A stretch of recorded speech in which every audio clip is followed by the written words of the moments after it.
আমাদের হচ্ছে লালন শাহ। তো লালন শাহর কাইন্ড অফ শর্ট স্টোরি এখানে রয়েছে।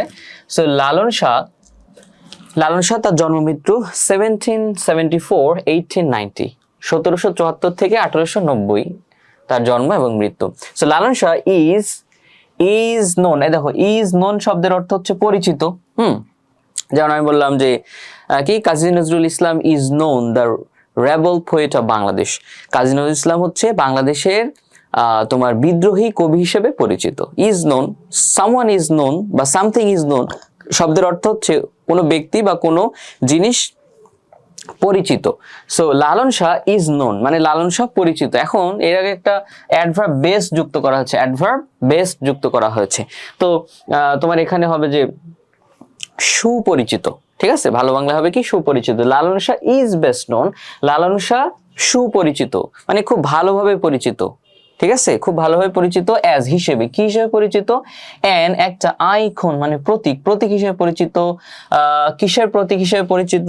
অফ দি বাউল ট্র্যাডিশন মানে বাউল ঐতিহ্য। বাউল ট্র্যাডিশন মানে কি?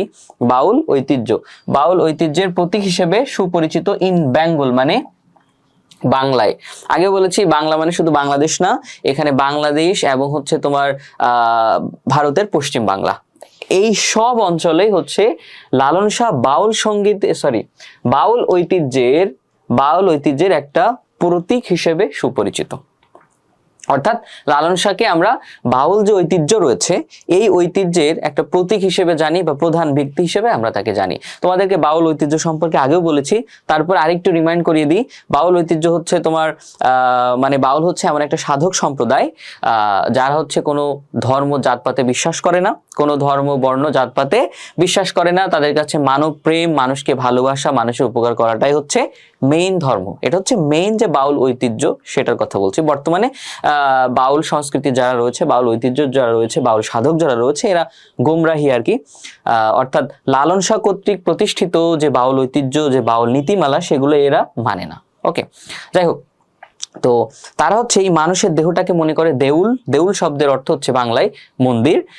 অর্থাৎ তারা মনে করে যে ঈশ্বর হচ্ছে মানুষের দেহের ভিতরেই বাস করে এবং তারা হচ্ছে এক ধরনের বলতে পারো যাযাবর টাইপ আর কি, ভব ঘুরে তারা এখানে সেখানে ঘুরে বেড়ায়, একতারা দোতারা দুগি খমক এগুলো নিয়ে গান গায়, এই আর কি। তো তাদের অনেক গান রয়েছে। আর তারা নর্মালি হচ্ছে বিয়ে শাদী করে না, তারা সন্ন্যাসী জীবন কাটায়, বৈরাগ্যবাদে বিশ্বাসী। ওকে, এই হচ্ছে বাউল ঐতিহ্য।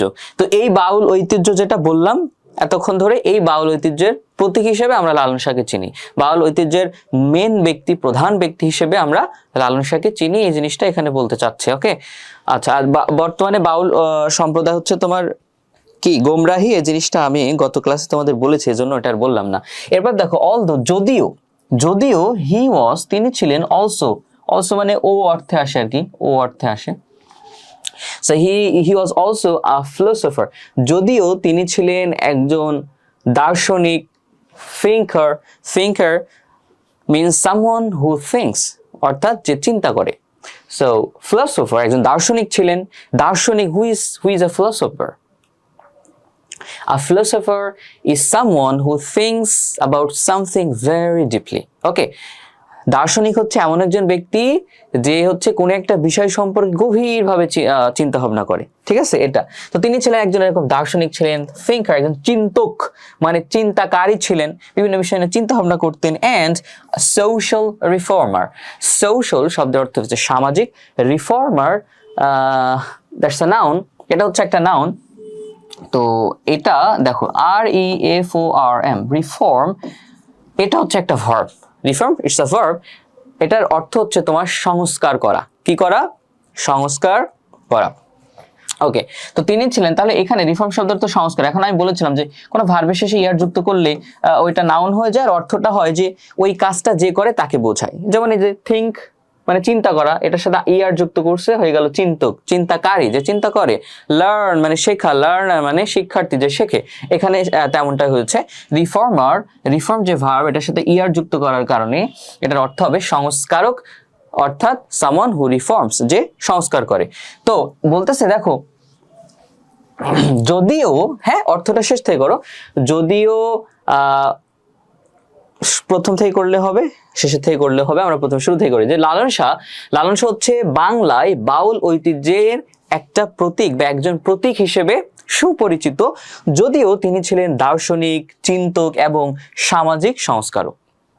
ঠিক আছে, অর্থাৎ তিনি বাউল ঐতিহ্যের প্রতীক, তাই মানে বাউল ঐতিহ্যের প্রতীক না শুধু, তিনি একজন ফিলোসোফার ছিলেন, চিন্তক ছিলেন এবং সামাজিক সংস্কার ছিলেন।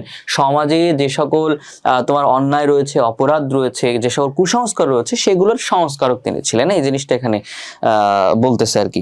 ঠিক আছে, আচ্ছা এরপরে দেখো, তিনি বলতে তোমার লালন শাহ প্রিস্ট,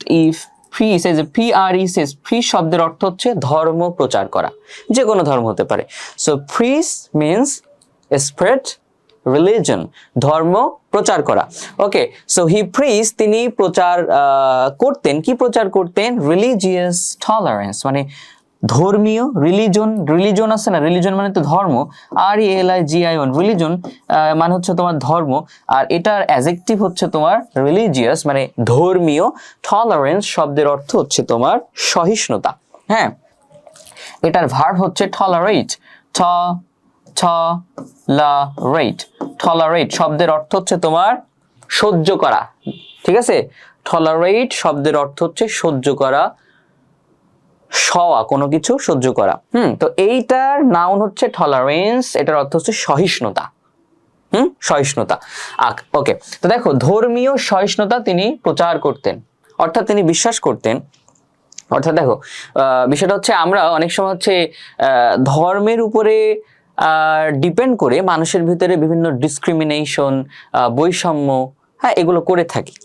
তো উনি হচ্ছে এগুলো করতেন না, মানে তিনি ধর্মের, মানে যে ধর্মের হোক, নো সমস্যা, আমরা তো সবাই মানুষ,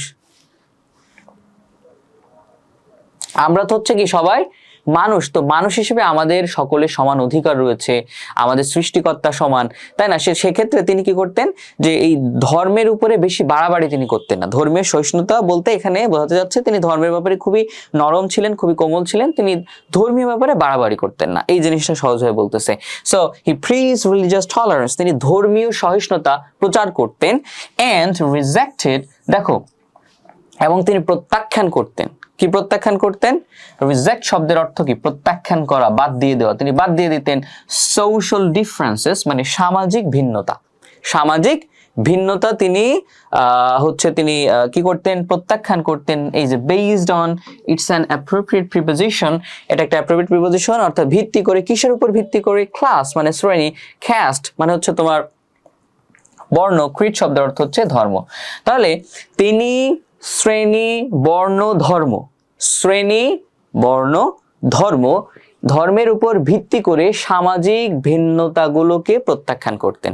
অর্থাৎ আমাদের এই সমাজে তোমার শ্রেণী, ধর্ম, এবং ধর্ম মানে বিভিন্ন টাইপ ধর্ম রয়েছে, বিভিন্ন শ্রেণীর মানুষ রয়েছে। শ্রেণী বলতে এখানে ধনী হচ্ছে একটা শ্রেণী, গরিব হচ্ছে একটা শ্রেণী, মধ্যবিত্ত এটা হচ্ছে একটা শ্রেণী, নিম্ন মধ্যবিত্ত একটা শ্রেণী, এই যে শ্রেণী, ক্লাস। এরপরে হচ্ছে তোমার বর্ণ, অর্থাৎ কেউ সাদা, কেউ কালো, হ্যাঁ, কেউ শ্যামলা, এই বর্ণ। তারপর কি ধর্ম, বিভিন্ন টাইপ ধর্ম হচ্ছে তোমার হচ্ছে ইসলাম, হিন্দু, খ্রিস্টান, ঠিক আছে, বৌদ্ধ, এই যে বিভিন্ন ধর্ম, বর্ণ এবং শ্রেণীর উপর ভিত্তি করে যে আমাদের সমাজে যে ভিন্নতা রয়েছে, মতভেদ রয়েছে, পার্থক্য রয়েছে, এগুলো তিনি রিজেক্ট করতেন, প্রত্যাখ্যান করতেন। ওকে, এটাই জিনিসটা এখানে বলতেছে। So he is a good guy, এক ভালো মানুষ আর কি, কিন্তু তার যারা মানে মতাদর্শী যারা বর্তমানে রয়েছে, এরা গোমরাহী আর কি। তো বলতেছে তিনি হচ্ছে ধর্মীয় সহিষ্ণুতা এবং সামাজিক, শেষের থেকে অর্থ করতে হবে, তিনি শ্রেণী, বর্ণ, ধর্মের উপর ভিত্তি করে সামাজিক ভিন্নতা প্রত্যাখ্যান করতেন এবং ধর্মীয় সহিষ্ণুতা প্রচার করতেন। তিনি ধর্মীয় সহিষ্ণুতা প্রচার করতেন এবং ধর্ম, বর্ণ, শ্রেণীর উপর ভিত্তি করে যে সামাজিক ভিন্নতা, এটা তিনি প্রত্যাখ্যান করতেন। এরপর বলছে তিনি অলসো বিলিভ, তিনি আরো বিশ্বাস করতেন, বিশ্বাস করতেন দ্যাট আ সার্চ ফর, দেখো সার্চ এর পর সবসময় তোমার একটা মানে সার যে শব্দটা ছিল পরে সবসময় একটা ফর হয়, অ্যাপ্রোপ্রিয়েট প্রিপোজিশন আর কি। তো এখানে সার শব্দটা তোমার নাউন হিসেবে ব্যবহৃত হচ্ছে, কারণ আর্টিকেলের পরে ওয়ার্ড থাকা মানে এটা নাউন, কারণ আর্টিকেলের পরে ভার্ব বসে না। ওকে, তো সার্চ ফর এটা ভার্ব হিসেবে ব্যবহৃত হতে পারে, সার্চ ফর এটা ভার্ব হিসেবে ব্যবহৃত হতে পারে। তো এটার অর্থ হবে খোঁজা, অনুসন্ধান করা। যেমন আমি বললাম যে I am searching for a job, অথবা I am searching for my laptop, আমি আমার ল্যাপটপটা খুঁজছি। বুঝতে পারছো? এরকম searching for, I am searching for. আর এখানে এটা নাউন হয়েছে, নাউন সার্চ ফর মানে খোঁজা, বাট এখানে ভালো বাংলায় বললে অনুসন্ধানটা বেস্ট হয় আই থিঙ্ক। সো তিনি আরো বিশ্বাস করতেন দ্যাট আ সার্চ ফর অনুসন্ধান, হ্যাঁ অনুসন্ধান, খোঁজ, অনুসন্ধান খোঁজ, খোঁজের থেকে অনুসন্ধানটা একটু বেটার মানায় আর কি। So a search for truth, এই যে সত্যের অনুসন্ধান, আ সার্চ ফর ট্রুথ সত্যের অনুসন্ধান, শুড উচিত, বিগিন শুরু হওয়া উচিত, উইথ দিয়ে, কি দিয়ে, দ্য বডি মানে আমাদের এই শরীর দিয়ে শুরু হওয়া উচিত। তিনি বলতেছেন আরো বিশ্বাস করতেন যে সত্যের অনুসন্ধান আমাদের বডি দিয়ে, আমাদের শরীর দিয়ে শুরু হওয়া উচিত, হুইচ যেটা বলতে যে বডি, কারণ which is a reflective pronoun, and reflective pronoun always means to his previous word. Okay, তাহলে এখানে হুইচ দ্বারা বডিকে বোঝাচ্ছে, রিলেটিভ প্রোনাউন সবসময় তার আগের নাউনকে বোঝায়। সো যেটি বলতে যে বডি, যে শরীর, রিফ্লেক্টস প্রতিফলিত করে, দ্য মিস্ট্রি মানে রহস্য, অফ ক্রিয়েশন সৃষ্টির রহস্যকে প্রতিফলিত করে।